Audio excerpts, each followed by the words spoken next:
आप देख रहे हैं बहुजन की आज़ादी टीवी चैनल। जय संविधान जय भारत। भारत के संविधान दिन के उपलक्ष्य में 26 नवंबर 2022 को गुजरात में यह दिन मनाया गया। उसके उपलक्ष्य में यह वीडियो आपके सामने प्रस्तुत है। महाकरुणाकर भगवान बुद्ध, परम पूज्य बोधिसत्व विश्व रत्न डॉक्टर बाबा साहब अम्बेडकर इन्हें अभिवादन करते हैं। और आज के इस कार्यक्रम में उपस्थित राष्ट्रीय बौद्ध महासभा के गुणन जी और मेरे मित्र एडवोकेट नरेंद्र सोलंकी जी, पुष्पाताई, कामलेताई और जितने भी मुझे जानते हैं या मैं उनको जानता हूँ और उनको जय भीम करना चाहता हूँ। बराबर है। और एक बार इस वैशाली के लिए आप ताली बजा सकते हो। बड़ी अच्छी बात कर रही है और मुझे बहुत अच्छा लग रहा है कि इसने हिंदू कोड बिल का नाम लिया, क्योंकि हिंदू कोड बिल को पढ़ना ही स्त्रियों का काम है। जब जाके उनको समझ में आएगा कि उस साइड में क्या है और इस साइड में क्या है। तो खैर मैं ज्यादा देर नहीं लेता हूं, क्योंकि मुझे भी दूसरे कार्यक्रम में जाना है। बहुत सारा गुणन जी ने तो बहुत सारा समझा दिया था, फिर मैं उसको रिपीट क्या करूं।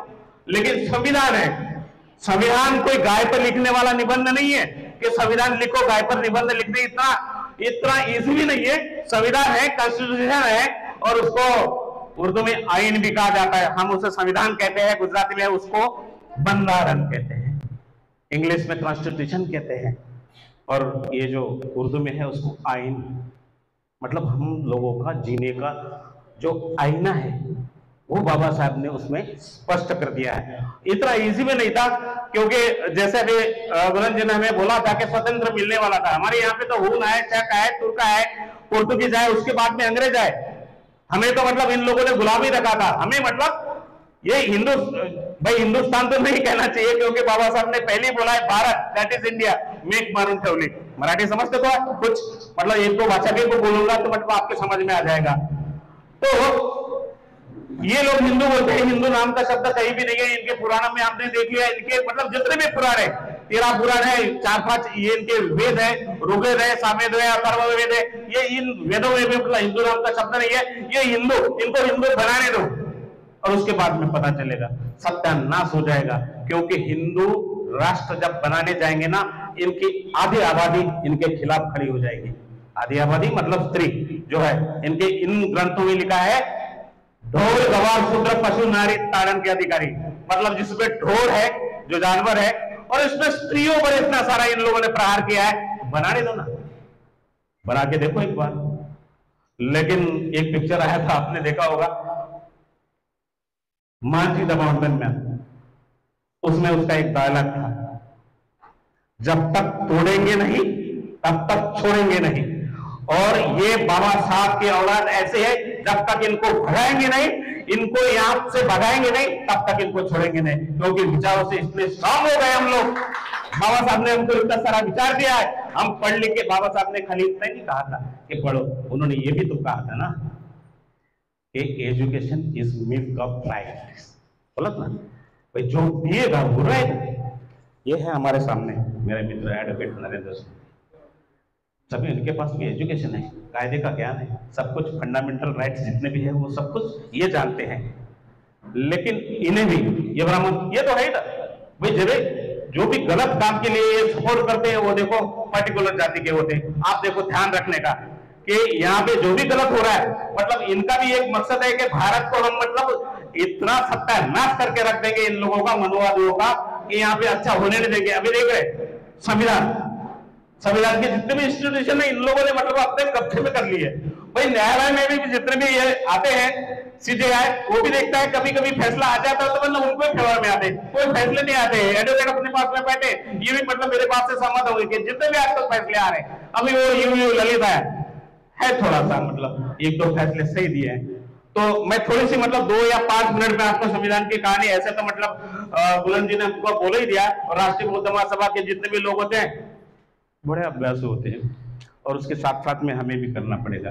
करते हैं ना। ये बच्चे को मैंने बोलते हुए देख के मतलब इतनी बड़ी छाती हो रही कि हमारे बच्चे भी आजकल पढ़ने लगे। नहीं तो हम निराशा के गर्त में चले गए थे कि यार बच्चे पढ़ेंगे नहीं तो हमारा क्या होगा।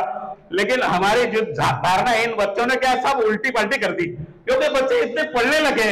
भाई जब हिंदू कोड बिल पढ़ रहे हैं, किसी को पता नहीं था, पूरा फैक्ट पता नहीं, हिंदू कोड बिल पता नहीं है किसके बारे में लिखा है, क्यों लिखा है। अब अगर ये हिंदू कोड बिल ये जानते, हिंदू कोड बिल नाम का अगर शब्द ही जानते हैं, तो हमारे जैसे लोगों को मतलब बहुत खुशी होती है कि चलो ठीक है, ये लोग अभी हिंदू कोड बिल जानने लगे। तो भाई भारत को स्वतंत्र मिल रहा था, जैसे जैसे मतलब पोर्तुगीज है, उसके बाद में अंग्रेज आए, अंग्रेजों ने हमें 150-200 साल तक रख ही दिया था, और इन लोगों ने क्रांतियां भी शुरू कर दी थी 1857 में। 1857 में क्रांति किसने शुरू की, उसका नाम आता है इतिहास में मंगल पांडे, लेकिन क्रांति किसने की, माता दीनबंगे। इनको दबा दिया, इनको दबा दिया ना। और अपना ये ब्राह्मण भाई, अरे उनके पास में कलम है, मेरे पास में कलम है, तो मेरे समाज का एकदम से मतलब जितने टॉपर रखना चाहिए ना, मैं रख दूंगा कलम इनके पास भी। हमें अभी तक 1818 तक तो मतलब हमारा लिटरेसी रेट 3% था। 1818 तक लिटरेसी रेट 3% था। राम धनुक ने जो किताब लिखी है वर्ण व्यवस्था में कन्वी लेवा कड़वा पाटीदार वर्ण व्यवस्था में कौन, तो उसने लिखा है 3% तो मतलब अभी, या सूरत का जो है मेरा मित्र ही है, उसने लिखा है। तो इनको अभी वर्ण व्यवस्था नहीं है। हमने बोला था कि ऐसी जो वर्ण व्यवस्था है, ब्राह्मण है, वैश्य है, क्षत्रिय है और शूद्र है। शूद्र का खोज लगा कौन है, बाबा साहब ने लिख के दे दिया, हमने पढ़ा दिया कौन है शूद्र। शूद्र ये है जिस जो ओबीसी है, हमें तो वर्ण में नहीं आने ना, तो हम अपने आप को दलित और शूद्र क्यों बोलेंगे, हम नहीं बोलेंगे, ब्राह्मणों के बाप बोलेंगे ना,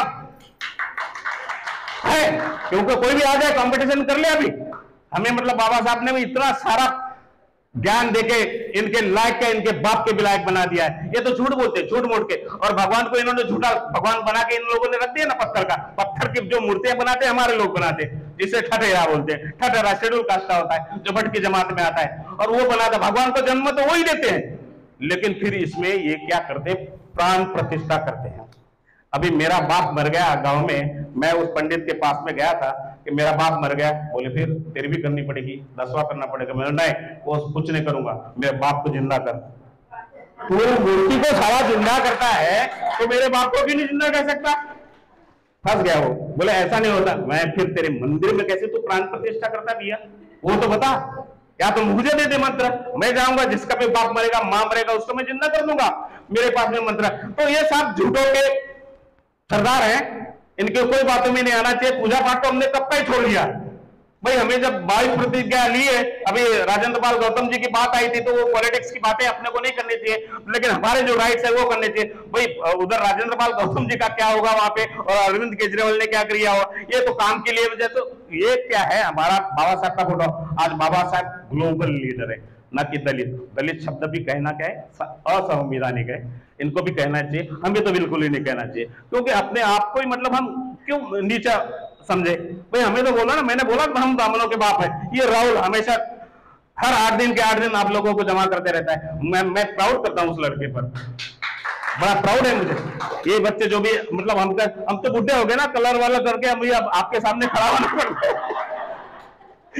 तो ऐसे है ना भाई, दिखाना पड़ता है कि है वे, बाकी उसके बाद में कुछ नहीं है। लेकिन ये बच्चे जो कर रहे हैं, ये राहुल जो कर रहा है, इसके साथ में जितने भी बच्चे भाई, इनका भाई हमारा जो फ्यूचर है ब्राइट है।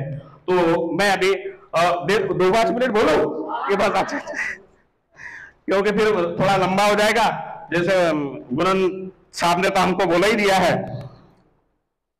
भाई, जब हमें स्वतंत्र मिलना था तो कैबिनेट मिशन आया इंग्लैंड से, और 1 जनवरी 1946 को आया था यहाँ पे। उन्होंने बोल दिया था, बाबा साहब ने जब तक मतलब अपना यहाँ शेड्यूल कास्ट फेडरेशन की स्थापना कर ही दी थी, जगह जगह उसके चुनाव भी हो रहे थे। जैसे गुनन जी ने बोला था कि एक ही आया था शेड्यूल कास्ट फेडरेशन का, कौन, मंडल, महाप्राण जोगेंद्रनाथ मंडल।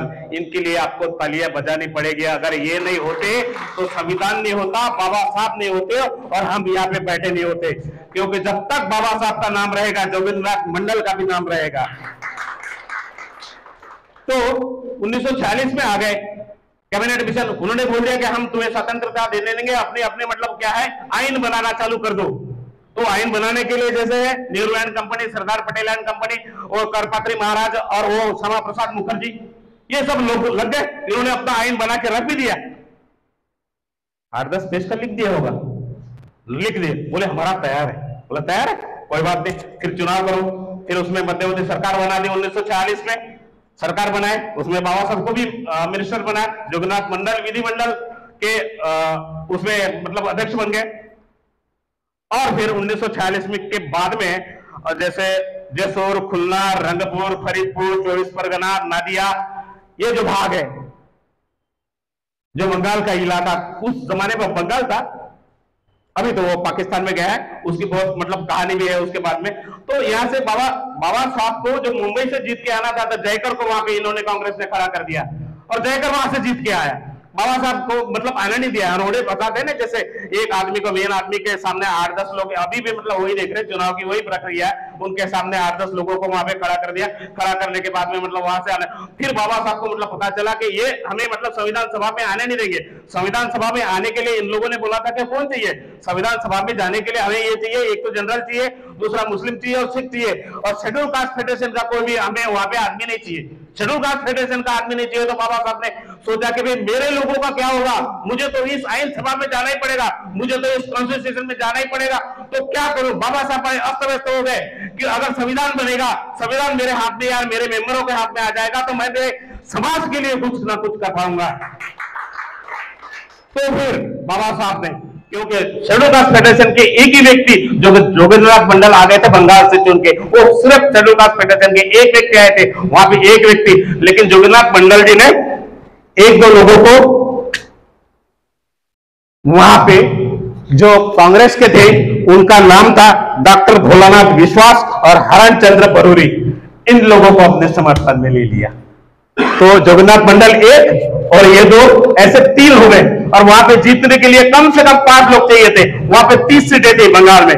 तो जोगन्नाथ मंडल बोल रहे थे 2 लोगों को तो मैं आप ये और मैनेज कर लूंगा, बाबा साहब आप यहां से आ जाओ। बाबा साहब बंबई से निकले, जुलाई में पहुंचे वहां पे, 16-17 जुलाई में। वहां पे उन लोगों ने सभा ले ली, और सभा लेने के बाद में ऐसा हो गया, तो उन लोगों ने 1-2 लोगों का, और क्योंकि उनके जो समर्थक थे उसमें गयानाथ बिस्वाल, द्वारकानाथ बरोली और शेषनाथ सिंधा, ये बाबा साहब के मतलब कट्टर समर्थक थे।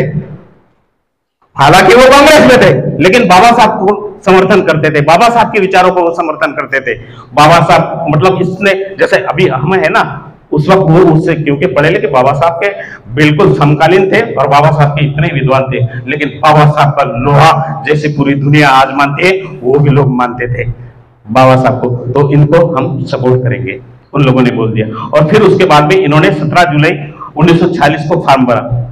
फॉर्म भरने के बाद में होने वाले थे, वहां एंग्लो इंडियन भी 21,000 एंग्लो इंडियन थे, उनको भी मतलब संविधान सभा में आना था, लेकिन उनको क्या डिस्क्वालीफाई कर दिया, या तो फिर उन्होंने अपना बहिष्कार कर दिया कि हम यार वोट में आएंगे नहीं। तो फिर बाबा साहब का अपने और भी कॉम्प्लिकेटेड काम हो गया, तो संविधान सभा में क्या जाएंगे, तो फिर वो आ गई। फिर उन लोगों का वहां पे चुनाव के लिए प्रस्ताव रखा गया, चुनाव के लिए प्रस्ताव रखा, बाबा साहब का फॉर्म भरा। वहां प्रस्तावक के नाम से जोगन्नाथ मंडल, और उनका समर्थन किया नागेंद्र नारायण राय जो इंडिपेंडेंस थे, इन्होंने उसका समर्थन किया। और फिर बाबा साहब का फॉर्म वहां पे भर दिया। बाबा साहब का फॉर्म भरने के बाद में जब रिजल्ट का दिन आया 20 जुलाई को, तो पूरे भारत में प्रचंड बहुमति से बाबा साहब चुन के आए। वहां पे जितना मतलब उनके सामने कौन खड़े थे, बाबा साहब के सामने जो सुभाष चंद्र बोस जी के भाई थे, शरद चंद्र बोस, वहां पे बंगाल में खड़े थे। और बाबा साहब को बंगाल के लोगों ने, और पंजाब से जो लोग आते हैं चमड़े पर काम करने वाले नमोशूद्र लोग, उन लोगों ने, उसमें से 1-2 लोगों ने तो अपनी नंगी तलवारें निकाल दी थी, अगर बाबा साहब को वोट नहीं करोगे तो ये तलवार से तुम्हारी मुंडी काट डालेंगे।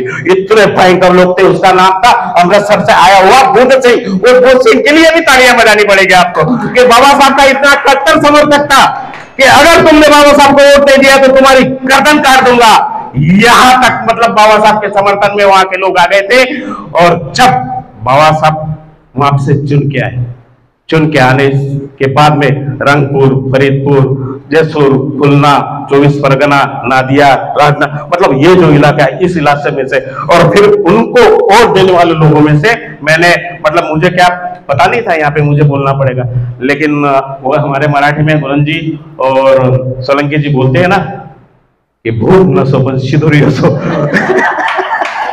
कोणी घेऊन आला असतो सगळं यानं मला म्हटलं तुम्हाला बोला लागेल मैं बोलतो 5 मिनट को नहीं आला था मतलब हाँ मराठी समझते ना आपको ये नरेंद्र जी को तो समझते क्योंकि आधे मराठी है वो सारे हमारे काम वही करते रहते हैं और मैं हम एक दूसरे के साथ में 20-25 साल से हैं तो उन लोगों भाई एक एक का नाम लूंगा उसके लिए एक एक के लिए आपको ताली बजानी पड़ेगी क्योंकि हमें जो आज अधिकार मिले इन 5-7 लोगों की वजह से मिले देखो जोगेंद्रनाथ मंडल बजाओ ताली नागेंद्रनाथ राय बजाओ ताली मुकुंद बिहारी मलिक बजाओ ताली द्वारिकानाथ बरोरी गयानाथ विश्वास क्षेत्रनाथ सिन्हा और श्री बिरसा ये है ऐतिहासिक नाम ये भी 7 ही थे इन 7 लोगों ने बाबा साहब को वोट किया है और प्रचंड बहुमत से पूरे इंडिया में बाबा साहब के इतने किसी को संविधान सभा पे वोट नहीं मिले इनको मिले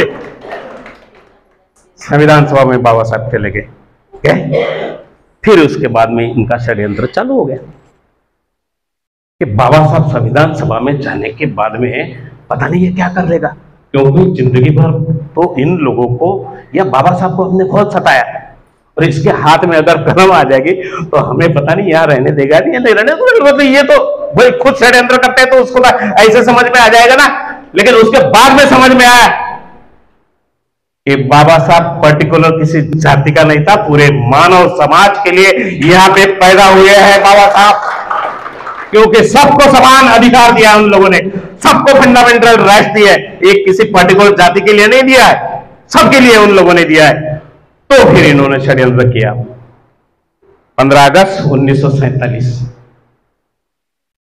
अंग्रेजों ने मिलके भारत का डिवाइडेशन कर दिया पार्टीशन कर दिया भारत का भाग अलग कर दिया जो पाकिस्तान है वो और जिसमें पाकिस्तान के साथ में अभी देखो बांग्लादेश कहां पे है और पाकिस्तान वो पूर्व पाकिस्तान था जिसको आज बांग्लादेश कहते हैं वो पाकिस्तान को दे दिया उस वक्त का वो पाकिस्तान था वो पाकिस्तान को दे दिया फिर ये जोधपुर है खुलना है रंगपुर है नादिया है फरीदपुर है राजेश है ये सारे और कलकत्ता है कलकत्ता यहाँ पे छूट गया और सारी की सारी जो सीटें थी बाबा साहब जहां से चुन के आए थे वो सब पूर्व पाकिस्तान में चली गई बाबा साहब न्यूट्रल मतलब वो तो कैंसिल हो गया ना फिर क्या किया लेकिन उस दरमियान 1946 से 47 के दरमियान ये जो संविधान सभा की मतलब जो सभाएं हुई है पार्लियामेंट में जब बाबा साहब का नंबर आया बात करने का तो बाबा साहब ने जो उनके पास में कुव्वत था जो उनके पास में नॉलेज था जो संविधान सभा कैसी होनी चाहिए संविधान में क्या क्या होना चाहिए उनको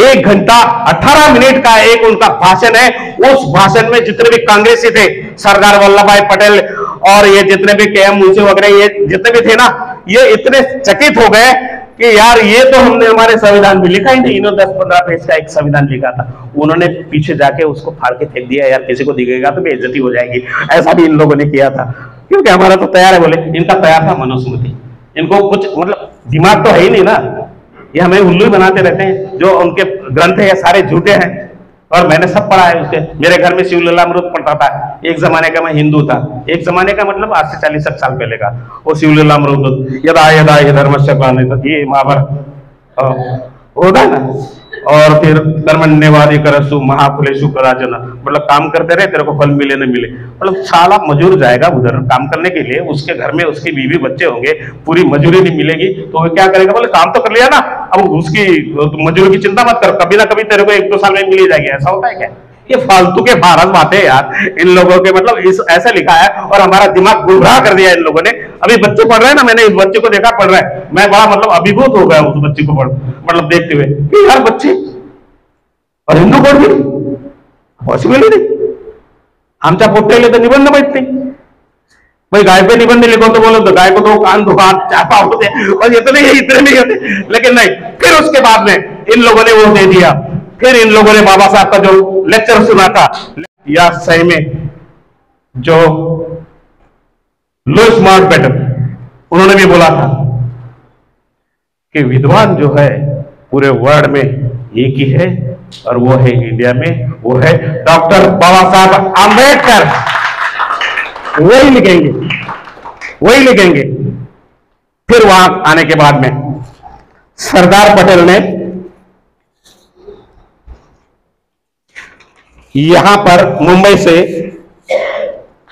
बीजी खेर को एक लेटर लिखा बीजी खेर या तू जयको को बिठा पागल आदमी बोले जयकर, यार उसको कोई समझ में आता नहीं, फालतू अपने खड़ा कर दिया था। तो जयकर को, ऐसे जयकर भी बहुत विद्वान थे। और मतलब ये तो खाली मैं मतलब एक जुमला, जैसे अमित शाह बोलता है ना, हाँ जुमला, ये जुमले देते रहते हैं, ऐसा एक जुमला मैंने भी नहीं दिया। लेकिन जयकर भी बहुत विद्वान थे, मैंने उनके बारे में भी पढ़ा, उनकी बायोग्राफी भी मैंने पढ़ी, बहुत विद्वान लोग थे। उन्होंने जयकर को हटाओ, इनको बिठाओ। बोले क्यों, आप तो उनका विरोध कर रहे थे। अरे नहीं यार, अभी मेरे हमारे में अक्ल आ गई। बोले बाबा साहब के इतना कोई नहीं है, पूरे वर्ल्ड में नहीं है, बाबा साहब को चुन के लाओ वहां से। फिर बाबा साहब को वहां से चुन के लाया और फिर दूसरी संविधान सभा 29 अगस्त 1947 को फिर संविधान सभा में बाबा साहब गए, है ना। ये बात मतलब संविधान की कहानी इतने मतलब कोई निबंध लिखने जैसे नहीं, बड़ी इंटरेस्टिंग भी है। मतलब आप सुनोगी भी, मैं मुझे बताऊंगा ना, वो सुनोगी भी। मतलब कैसा कैसा उनको लिखना पड़े। कलम के बारे में तो जाने दो, उसमें 395 कलम लिख ली है, तो अभी एक एक को लिखते जाएंगे तो अपने को 8 दिन यहाँ पे रुकना पड़ेगा। तो 8 दिन मैं बोलने जैसा नहीं रहूंगा, आप सुनने जैसे नहीं रहेंगे। तो धीरे धीरे जैसे हिंदू कोड बिल उन्होंने पार्ट पार्ट में आखिर पास तो किया ही ना, बाबा साहब सही थे ना। हिंदू कोड बिल कर दिया ना, टुकड़े टुकड़े में कर लिया। अगर बुरा ही कर लेते तो आज हिंदुस्तान का चेहरा ही अलग होता, ये भारत का चेहरा ही अलग होता।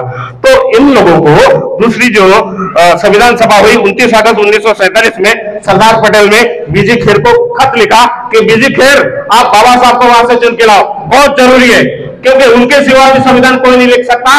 पूरे लोगों ने देख लिया है, सबको हमने जांच लिया, हमने तो जो संविधान लिखा था ना, तो हमने तो उसको अंधेरे में फेंक दिया, किसी को नजर ही नहीं आया। ये उन्होंने एक किताब लिख दी, ये हमारा संविधान है, उन्होंने फेंक दिया, फेंक दे। बोले यार अगर किसी को दिख जाएगा ना तो हमारी बेइज्जती हो जाएगी, पढ़ा लिखा बैरिस्टर है यार सरदार, ये लिख लिया तो निबंध, इसको संविधान होता है क्या? अरे संविधान सभा में 395 आर्टिकल्स है, उसमें इतनी सारी सूचियां है, वो बाबा साहब ने लिखी है, वो मेरे बाप ने लिखी है, इसलिए मैं मेरे बाप पर गर्व करता हूं। और मुझे बोलने का भाई फंडामेंटल राइट उन्होंने भी दिया है, इसलिए मैं बोल सकता हूं। तो उनको वहां से चुन के लाया, उनके पास में अयंगार, कृष्णा स्वामी अय्यर, के.एम. मुंशी, हेलो ये लगा हेलो अलादी कृष्णा स्वामी अय्यर, के.एम. मुंशी, सैयद मोहम्मद सादुल्ला, बी.एल. मित्र, डी.टी. खेतान और डॉक्टर बाबा साहब आम्बेडकर। इन 7 लोगों को भी आप मतलब ध्यान में रखना कि ये 7 लोग थे, कोई काम के नहीं थी। इन्होंने बाबा साहब को कभी सपोर्ट नहीं किया। एक सभा हुई थी, उसमें सिर्फ 4 लोग तैयार थे, उसके बाद में कोई भी बाबा साहब को सपोर्ट करने नहीं आया। आखिर में बाबा साहब को ही संविधान लिखना पड़ा और बाबा साहब ने अकेले अपने कंधे पर संविधान का भार उठाया भाइयों। और आज का ही वो दिन है 26 नवंबर 1949, आज हमें वो संविधान दिया है। तो आपको इस संविधान दिन की हार्दिक हार्दिक शुभेच्छा। और आगे मैं कुछ नहीं बोलने वाला, और इतना बोलने के बाद में मैं मेरा वक्तव्य समाप्त करता हूं। जय हिंद, जय भारत।